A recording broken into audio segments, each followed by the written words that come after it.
Ski. I am a program manager here at the Sweatland Center, and I help support our SNAP-Ed program. Hi, I'm Katie Poppy, and I'm also a program manager at Case Western, and I also support the SNAP-Ed program.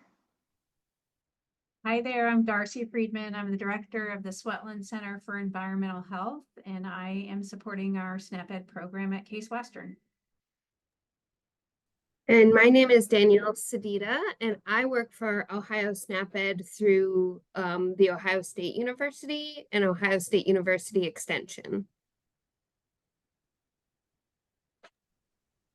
So thank you, Marissa, for joining us today for our information session. So to pass along as well, we do have a quick little PowerPoint presentation, just so we can kind of go over about what is SNAP-Ed and more about the program assistant role. So we'll go ahead and bring that up.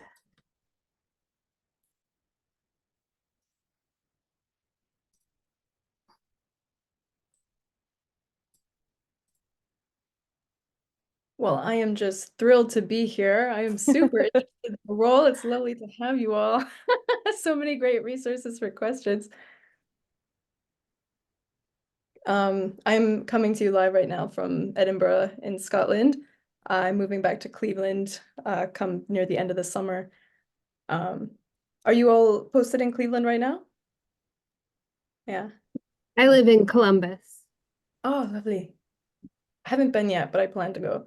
Awesome. We'd love to have you.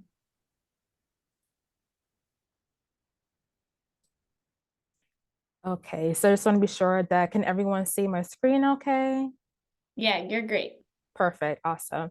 All right, so once again, this is going to be just a brief overview presentation about Case's SNAP-Ed program and a program assistant role. Move my box here. Okay, so just what the general question is, what is SNAP-Ed? So SNAP-Ed is an educational component of the Supplemental Nutrition Assistance Program, aka SNAP, formerly known as food stamps, and it is funded by the U.S. Department of Agriculture. Overall, basically what SNAP-Ed is a free nutrition and education program that serves low-income adults and youth, primarily those that are currently on the SNAP dollars or currently eligible to receive SNAP-Ed. And basically what SNAP-Ed does is that we try to promote healthy eating choices and physical activity among those that are receiving the SNAP benefits. And again, this varies across different ages, ethnicities, and all different types of background, but primarily we are focusing on those that do receive the SNAP dollars and trying to promote more healthy eating and physical activity. So within the SNAP-Ed program, there are 3 key components that are shown to prove evidence-based effectiveness within the SNAP-Ed program. The 3 components are listed below are direct nutrition education, otherwise known as direct ed, policy system and environmental changes, or PSEs, and social marketing. And for the sake of the program assistant role, we are mainly going to be talking about the first 2 bullet points, but I also did want to note is there as well about social marketing, because that is also another key component within the SNAP-Ed program. So within Ohio, Case's SNAP-Ed program is led through a partnership with Ohio State University Extension at the Ohio State University, of course. Ohio State University Extension is the leader of Ohio SNAP-Ed. So there are numerous counties here within Ohio that do have SNAP-Ed program, and Ohio State is basically the leader throughout all these programs within the county. So next is about direct nutrition education, again, otherwise known as direct ed. So what is direct ed? So direct education is taught by the SNAP-Ed program assistants, otherwise known as PAs. And these direct educations are taught in a series or lessons or sessions that are designed with dietary guidelines for Americans, as well as MyPlate. So those are basically the core components that we typically teach our participants is through a dietary guidelines in addition to MyPlate. And so for the best learning experience possible in order to teach these education programs, We do aim for about a series of 3 or more sessions, and the length of the sessions kind of depends on the audience. So if we are looking at adults, it's typically within 45 to 60, at least a cap of 60 minutes. For youth and school-age children, about 30 to 45, but at most about 30 minutes. And these sessions do incorporate a lot with the mind play components. And these lessons can focus on a variety of topics, such as fruits and vegetables, whole grains, lean protein, dairy, food shopping, but also in addition as well to how to make your SNAP dollar stretch, and also with physical activity. Another component that's also critical within the SNAP Ed program is our policy systems and environmental interventions, otherwise known as PSCs. The PSCs interventions focus on changing the policies, systems, and environmental factors that affect people's ability to make healthy choices. And what PSC interventions does is that these are strategies, interventions that try to make healthy choice the easy choice for our participants and those within the community. So SNAP-Ed can collaborate with different community partners to implement PSC interventions that focus on increasing healthy food options and making physical activity, again, the healthy and easiest choice. And also affect the different opportunities where our eligible participants can eat, work, learn, play, shop, basically throughout the full function of life. So just to give a little bit more in depth about PSCs, these are just a couple of examples of PSC interventions. So one instance could be building a school garden. Maybe a program assistant goes inside a school, and after teaching their series lessons, they have an idea that they want to build a school garden, but they don't know where to start from. So the program assistant, they will actually help assist the schools in creating and building that school garden. Therefore, students and teachers and staff can have access to fresh fruits and vegetables, and also learn how to take care and nurture a garden. Implement a healthy eating vending machine at job sites. A lot of times with jobs, either, they don't have any food places nearby, or most often than not, they're located by fast food places. So having a healthy vending machine will optimize the ability to have maybe like a healthy option to go, such as a salad to go, or like a wrap or a pre-made sandwich that's more of a healthier option, as well as connecting food pantries with local garden vendors. So let's say a food pantry wants to have more fruits and vegetables, but they may not be getting a lot of donations. Well, if the food pantry can connect with a different organization that does supply fruits and vegetables, they'll be able to ample their supply as well. And for pantry users, when they come into the pantry, they have more access to different fruits and vegetables and whole grains. So now we're going to talk into the topic of program assistants and really what they are. So the SNAP Ed program assistants are general nutrition educators that plan and carry out direct education and PSC interventions within the community that they serve. And the primary responsibility of program assistants is that they teach direct education to eligible individuals, again, those that are receiving SNAP benefits or eligible for SNAP benefits. And they can teach from a wide variety of settings. So these can include schools, shelters, veteran affairs, libraries, community centers, basically anywhere within the community that is SNAP eligible where people go to. In addition, the program assistants, they also do guide the PSC interventions within communities to build and sustain a healthy environment. And one also key note that we also want to mention as well is that they do not replace the medical expertise of medical personnel. So that's something we really do want to stress a lot with people when program assistants and they go out and teach classes. So if someone does have a specific issue, maybe related to like a diet or maybe relating to a different chronic disease or illness, we do refer to them to go back to the dietitian or the medical personnel. We do not have that medical expertise or knowledge. We are just teaching basic general nutrition education. In addition to that, program assistants also do collect and report data from program assistants and using different standardized metrics. They also do report for not only for the county, but also for the state as well. And they also do provide outreach efforts to build community partnerships and relationships in order to teach these different variety of education classes, as well as for PSC interventions. And I think also the most important aspect of being a program assistant is that they are a leader in championing within the community. These program assistants are going out into communities and teaching basic nutrition education for people who may have some knowledge or no knowledge, or they may have tons of knowledge about how to eat healthy, but they may not know where to start. And so for a program assistant to come into where they are in their space and give them general nutrition education, not only how to eat healthy, but also how to exercise, they really are a leader and champion within their community. So that is the end of that short presentation. And so we will go ahead and move on to our next session. So our next session notes is actually going to be a Q&A session with Danielle. And let me bring this up here. So Danielle Sedita has been a part of Ohio State University Extension and Ohio SNAP Ed since March of 2016. She has served as a SNAP Ed program assistant in Mahoning County, SNAP Ed program coordinator in Franklin County, and just stepped into a state-level SNAP Ed role within the Ohio SNAP Ed social marketing team, connecting individuals with opportunities that services that explore how science-based knowledge can improve physical, social, and financial health is her favorite part of working in extension and SNAP Ed. Danielle holds a bachelor's degree in psychology from Kent State University and is currently pursuing her master's degree in agriculture, communication, education, and leadership at the Ohio State University. And outside of work, Danielle enjoys spending time with her standard poodle and her 2 baby cats. So I'm going to have Danielle speak. And we have a couple of questions here for Danielle. And so we're going to go ahead and kind of get started with our Q&A session.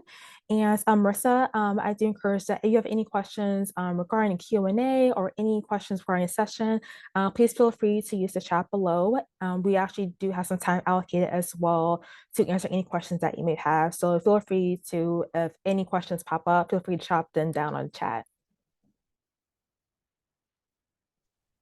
Can I start now? Or are we No, that's okay.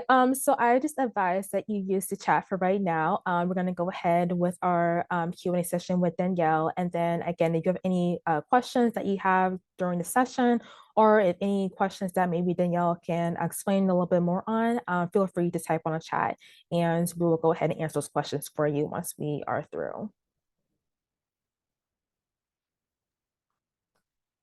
I'm going to also share my screen. I have a PowerPoint. I probably won't walk through it all because Brianna did a great job of explaining the program, but I'm going to bring it up just in case some of my slides support the answers I give. So can you see that? I'll go from here, slideshow. Is that okay? Is that format okay to leave that up while we do the Q&A? Okay, great. Yes. Okay, and then bear me 1 minute here. We'll pull out my document.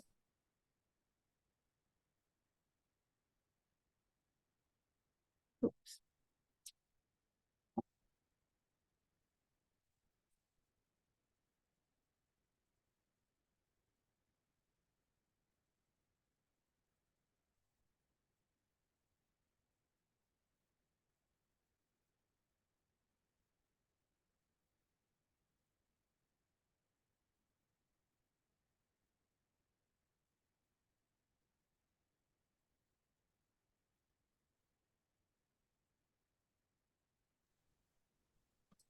Okay, Danielle, so to start off with the first question, what are you interested in becoming a program assistant? Sure. So my personal mission really aligns with the SNAP Ed mission, which is what's up here on this slide. And so you know, the SNAP Ed mission, so SNAP Ed is evidence-based and helps people make their SNAP dollars stretch, teaches them how to cook healthy meals and lead physically active lives. But what that really means for a person, you know, the joy I get from being a program assistant is sharing, you know, research-based information that helps people eat healthier, which means we are feeling better. We have more capacity to do the things in life that we love and enjoy. And then a big thing with SNAP is also figuring out how to stretch our food budget, our SNAP dollars, and, you know, make sure we know how to cook healthy meals. But when we're stretching our food dollars, we're freeing up those dollars for other things in our life. So helping someone, you know, make a food budget also helps them pay their rent more easily, you know, purchase things for their home more easily. So that's really the joy that I get out of working with SNAP Ed, is helping people where they're at in their lives and seeing what improvements we can make. And so it is about, you know, eating healthy and moving our bodies more, but that leads to so much more in our lives. So my big driver was, you know, food insecurity and wanting to work in a job that helps combat food insecurity.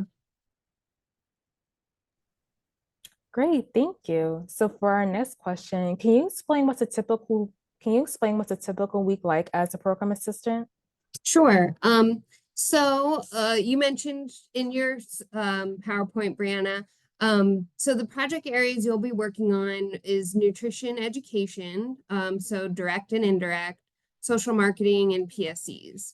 And so what that looks like, you know, on the day-to-day level is that you'll be splitting your time between doing paperwork. So maybe you're collecting data and inputting that into the data system.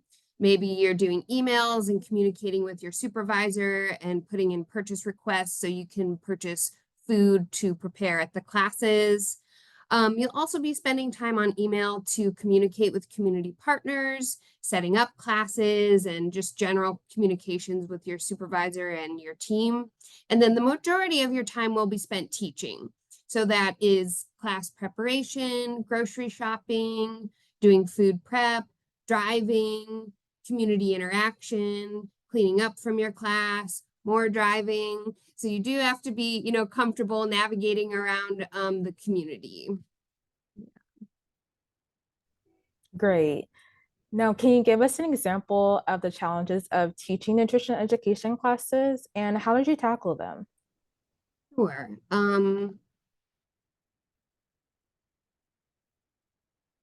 So the challenges, I wrote down here. I'll put this slide up because this I feel like is a great representation of what our nutrition classes look like.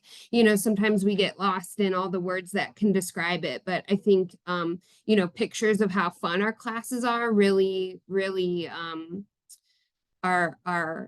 show how great SNAP Ed is and how fun it is. And so I would say like the challenges of teaching are going to be different for everybody because this job is so varied. You are in front of a computer, you're in front of a classroom, you're driving, you're grocery shopping, you're food prepping. So I would say like the challenges will be different for everyone based on their likes and dislikes. Some people might really love data and data entry. Other people might not love that, but you just have to block that time off in your schedule to get it done. I don't love driving through Columbus traffic, so that's like a challenge for me. I'd say that's like the negative, you know, piece of my day. So I would say it really is like based on your likes and your dislikes. Like maybe grocery shopping or food prep isn't your favorite, but it's for me, it's balanced out by the joy experience teaching the community and really seeing them cook together, try new foods, getting to see the transfer of learning that your participants are experiencing. So they go home and they get to try out new recipes or try out some of the information they learned in class. And that is just awesome to me. And all of the folks that I teach are like my friends and my community members and my neighbors. You know, they really have grown to be a close contact in my life. So that's, you know, such a joy to me. Yeah. So in your current role, you have a wide variety of responsibilities, tasks, and people to address each day. So can you explain how you prioritize and manage your day? Sure. So in this role, and it might be a little different with CASE, but I think it would be the same, is that you really need to be comfortable working with minimal supervision. No one's going to be checking on you every day saying, did you schedule your classes? Did you go to class? Do you have your food? Did you go food shopping? So you really have to be able to work autonomously in that role. But I think that's also a great benefit to the role. You know, you get to build out your schedule with what works for you. You can block times off. Maybe you like to do food prep in the morning and you're more of a morning person. Maybe you want to do it, you know, the night before. So that freedom in the role is really great.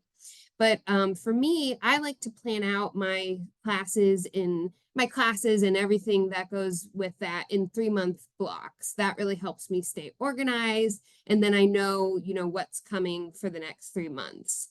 So I would say that you want to plan out your 3-month blocks and then break that down to your monthly tasks, your weekly tasks, and your daily tasks. So we use Outlook for our email interface, and I use my Outlook calendar. I like to have a physical planner on my desk, you know, a calendar I can write notes on, post-it notes everywhere. So it's just really a matter of being able to prioritize what do I need to get done today, and, you know, what does my next steps look like so I can meet my tasks for the upcoming months. I think it also helps to go with the flow in SnapEd. You know, working with the community and working with people in any job can be unpredictable. So you want to be able to just go with the flow. If a class doesn't work out or it's canceled, it's really helpful to have a working style that is okay with that, and it's okay with change and being able to, you know, pivot if you need to change. And then, you know, make sure your like cornerstone tasks are covered. So your classes are scheduled, your partner knows when those classes are, you have open communication with them. You've put in your purchase request for the next month or a couple months with your supervisor. Your food gets purchased. And also have like a general checklist for your class items so you don't forget anything. I can't tell you how many times I've gone to class and I've forgotten the frozen food items because they're just not in my front of mind. And so I've had to turn around and go get the frozen veggies or, you know, the frozen fruit. So having a checklist really helps as well. Now, how will you describe your experience teaching nutrition education to a diverse audience, assuming that you teach the kids, teenagers, adults, senior citizens? So how do you describe your experience teaching with a different diverse population audience? Great question. I am going to jump forward in my PowerPoint here to answer that. So teaching through the diversity, equity, and inclusion lens. So when we think of diversity, probably a few things pop up in our mind. Maybe different races, different cultures, different ages, but we really want to keep in mind that diversity is a huge spectrum, and SnapEd, we want to capture all of that, right? So we want to be reaching communities that are diverse in the sense of maybe they're immigrants or new Americans or refugee populations. We want to keep in mind diverse races, cultures, but we also want to keep in mind different gender inclusion and it must be on an automatic, and the language we use around that. Different ability inclusion, so making sure our classes are accessible to folks using a wheelchair or walkers or whatever support devices they might need. I think a great thing that came out of COVID is virtual programming. I think virtual programming can reach a lot of audiences that cannot get to a traditional classroom because of maybe childcare issues or health issues or transportation issues. We don't want to forget about those folks who may not be able to show up to a physical classroom. So how can we still reach those populations? And, you know, Zoom, what we're doing right now is just a fantastic way to connect. Marissa, you're in a different country and you're able to join us this evening. So that really speaks to the reach of virtual programming. Neural divergences.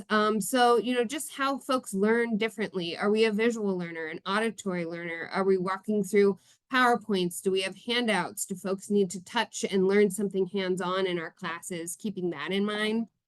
All ages, Brianna mentioned that.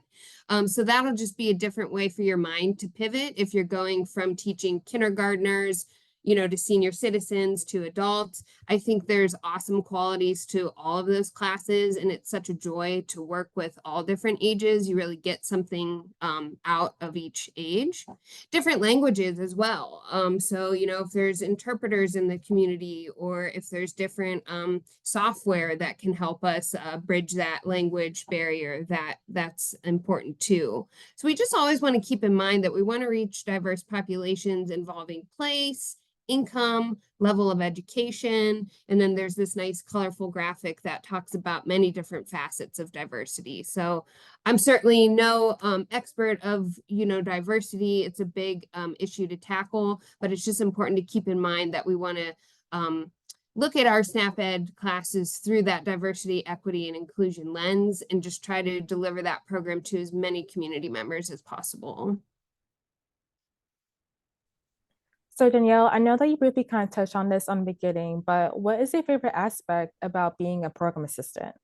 Yeah, so like I said, the relationships that I've built with my program participants, hearing their successes, hearing that they went to their doctor and their blood pressure is lower, hearing that they're making a new recipe regularly for their family, that they are able to put hopefully some money in savings if they want to buy a home or pay off debts, helping them do that by helping them build a food budget. So, that's just that's a big joy I get out of this position. And speaking of which, can you share a success story from one of your classes? Absolutely. So this is a success story. So I was teaching at a community organization by the name of CRIS. It stands for Community, Refugee, and Immigration Services. So I delivered a 3-class series to a group of refugees from the Democratic Republic of Congo, and they spoke a language, I apologize if I don't pronounce it correctly, Kinyarwanda. And so we had a translator in the class to translate my lessons into their language. And one of the issues that they said they were dealing with was they were having trouble navigating an American grocery store. So not only were they trying to assimilate into their community and learn about American culture, we also had to learn how to navigate an American grocery store. And they were having trouble shopping for meat products because the meat products did not have a picture of the animal from which it came. And of course, it didn't have the name of the meat in their language. So I was able to create this, real simple handout here, just using, Google Translate. And I was able to put the picture of the animal, the English word for it, and the word in their native language, so they could navigate that grocery store a little bit better. And the group said that that was very helpful. And so the success is that they were able to, navigate their grocery store better, shop for their family more easily. And we also shared some, different American recipes that they could try. And it was just a really awesome group. It was such an honor to work with them. So in teaching with your nutrition education classes, you may have some participants who may be fully engaged, others who may be sort of hesitant. So how do you keep your participants engaged during your lessons?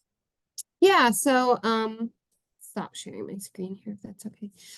So keeping folks engaged during the lessons. I would say, with any adult lessons, they're going to be, so keeping folks engaged. You want to have fun yourself. You're not there to teach a class and you're the expert and the adults are there to take notes and take a test at the end of the class. That is not SNAP-Ed, education. You want to go there yourself and have fun.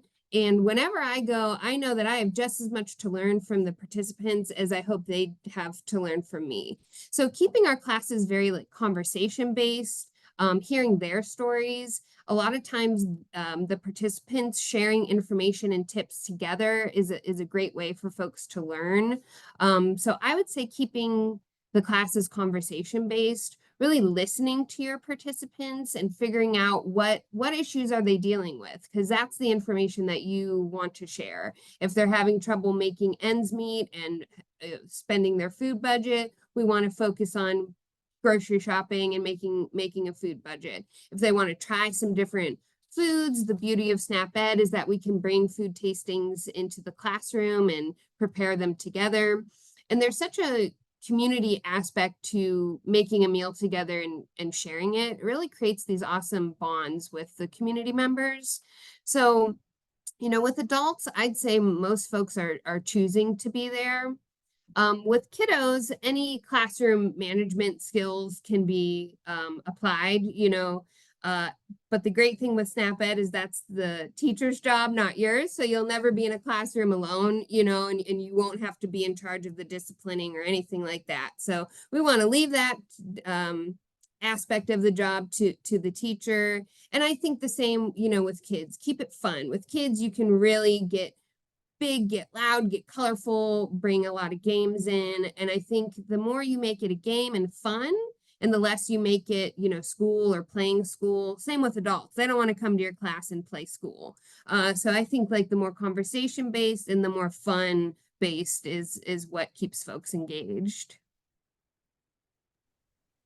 So Danielle, as the program assistant, you collaborate with various community organizations in bringing SNAP-Ed to their site. So can you talk about your experience working with these community partners? Sure thing.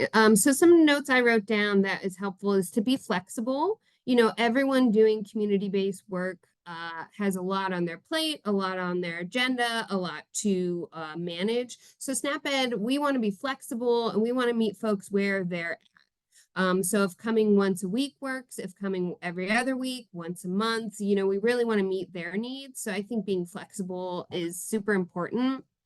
I think another helpful tip is to be really clear with your communications and your class date and your time offerings. You don't want to offer too many choices to a partner. Not that we don't want to meet their needs, but we want to, you know, offer them what we have available in their schedule. If that works, great. If that doesn't work, let's rework it and see what we can you know, make work, but you don't want to make it too complicated. We don't want to overly suggest 100 dates and 100 times, and that's just going to make things complicated.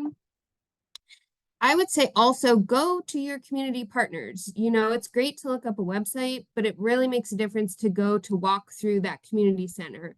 Who's in the community center? Who are the movers and shakers in the community center? Who can be a champion for your program and get their friends to come because they know each other better than they know you at first, you know? So really having your face in the community-based organization, having info sessions, setting up a table so folks can get to know the SNAP-Ed name and your face, because you will be known as that nutrition education lady. You know, they won't remember SNAP-Ed, but they'll remember you and they'll remember what you're talking about. Visit your local food pantry. Maybe you want to volunteer there. Maybe you want to go shop through the local food pantry and see what that experience is like. What's it like to wait in line at the food pantry with 50 other people, you know, get your food? What is in that food box? What can we be making out? What recipes can we be making with the food that we're getting? We really want to keep it relevant and real and a real world experience. We don't want to be suggesting recipes with ingredients that folks don't have access to. So I'd say the more you can go to your community-based organizations, the better. Also meet with community partners for information meetings to get a better understanding of the context of the community and the agency needs and challenges. So, you know, even though you're working in a specific county, the needs of one community partner might be very different than the needs of another one. The health challenges that folks are facing on the west side of town might be different than the issues folks are facing on the east side of town. So I think context is really big. And I think just speaking to community partners, both the staff and the community members, is really helpful. So Danielle, for our last and final question, I know that we pretty much covered a large basis about being a program assistant, but is there any additional information that you'd like to inform our audience on being a program assistant? Yeah, so you'll be connecting like a lot of SNAP Ed dots in the program assistant position, right? So you'll be working for Case Western. Ohio State University also like implements the SNAP Ed program. You'll be working with the social marketing piece of SNAP Ed, which is Celebrate Your Plate. Also Department of Job and Family Services. So there's a lot of dots to connect, and there's not really anything you need to like do on day one, but just like listen and learn. Learning, you know, you can always learn about what these other agencies are doing, what these partners are doing, and how they all work together. Because as a program assistant, it'll be your job to connect it all together and then present it in this awesome, fun, colorful classroom, you know, to the community. I'd say it's also very important to be able to work independently, but also keep in mind you are part of an awesome team. You'll have your PA coworkers, you'll have your support at Case Western, you'll have your support at OSU. And so there's like so many smart people working for Ohio Snap Ed. We want to be like talking and learning from all these people to help us in our roles. And then flexible. You just always want to be flexible. Whenever working with the community, you know, something's always popping up. And so I think being flexible is super important as well. Thank you so much, Danielle. And so that concludes our Q&A session with Danielle. So Marissa, we're just going to go ahead and open up. If you have any questions, feel free to either type in the chat or you can always unmute. And any one of us here on our panel will be able to answer any questions that you may have. Lovely. That was extremely thorough. I had 5 questions ready and you knocked through them consecutively. So I did have one left over, a little more specific. I saw in the job description that comfort with Spanish language is preferred. And I'm curious how using the language would show up in the position and how often you believe it would be especially useful. Yeah, so I can speak a little bit more of that. So while we do have like a Spanish language is preferred, but I do like to stress that it's not required. So obviously anybody who is fluent or has any proficiency in either Spanish or even in another language, it's always great to see. Because as you know, Cuyahoga County, specifically in Cleveland, is very diverse within its population, with its ethnicities as well. So anyone who does have who speaks another language is always a plus to have, but it's never really a requirement. Most of the places that you'll be going into will be like adults and children's, maybe some adult refugees and immigrants as well. So there's always some flexibility around with that. But as far as the Spanish language component, that is a preference, but it's not required.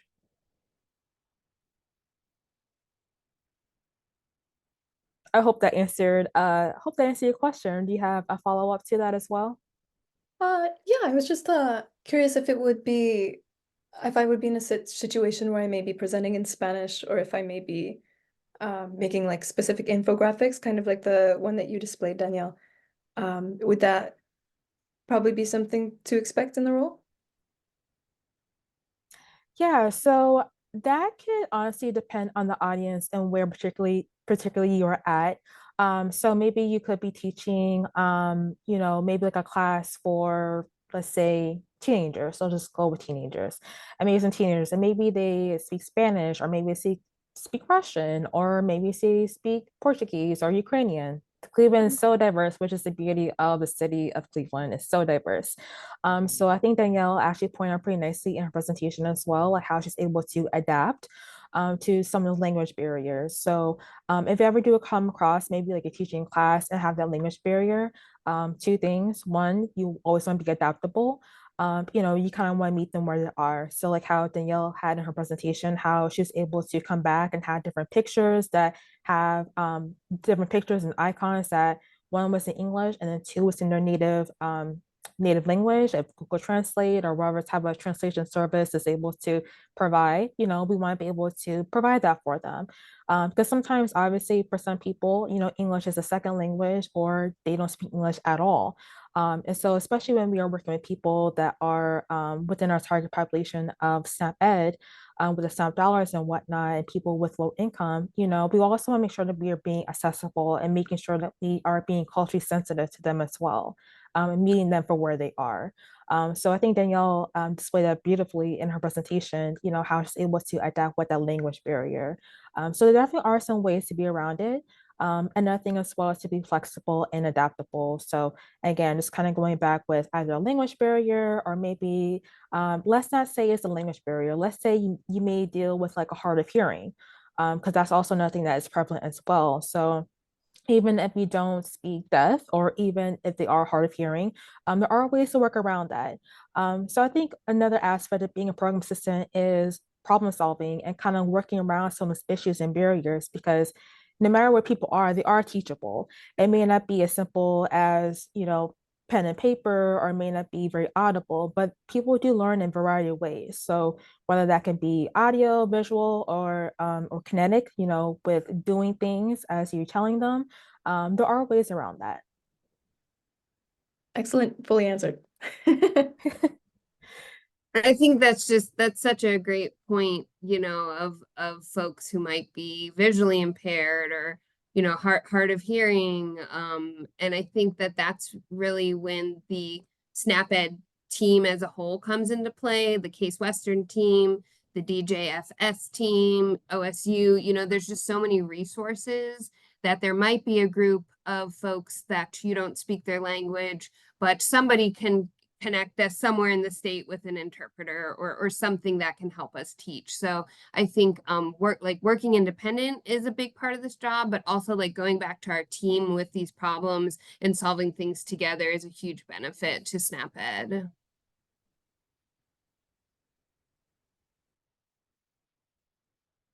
Marissa, do you have any other additional questions that you want to share with us that we may be able to answer, that maybe you may need some clarification or really didn't explain well, or maybe something that just instantly popped in your brain?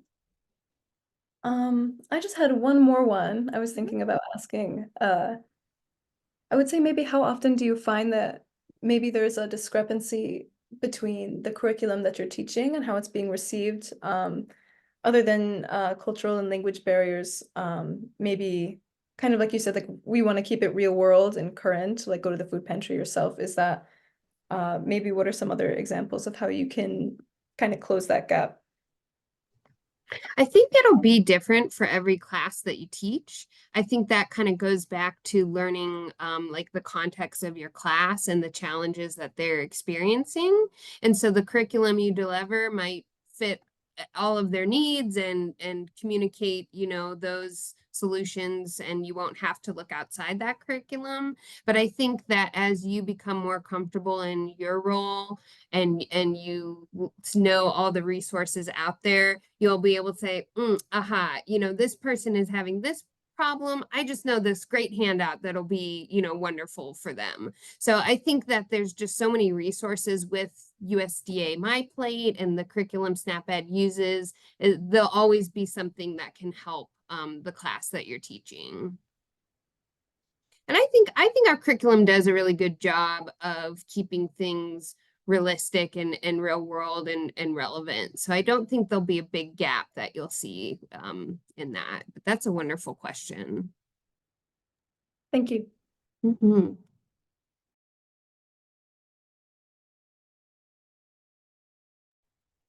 Okay, Marissa, so thank you so very much for all the wonderful questions and attending our SNAP Ed PA information session.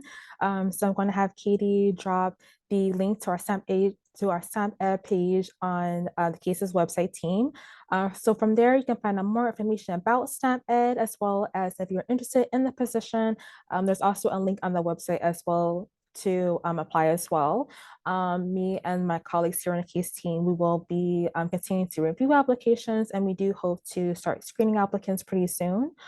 We do hope to hopefully start to hire people within the next several weeks. So if you're interested in applying, by all means, please feel free to apply for sure. But also just take a look on our website to learn more about like SNAP Ed.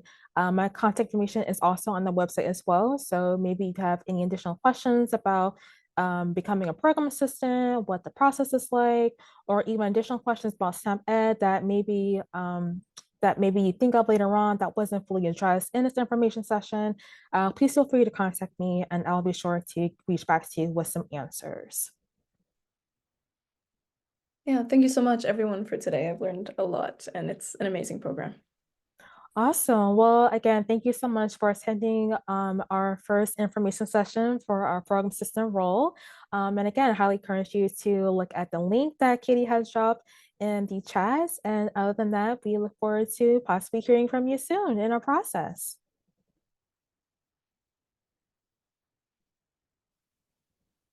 Thank you. You're welcome. Have a good evening.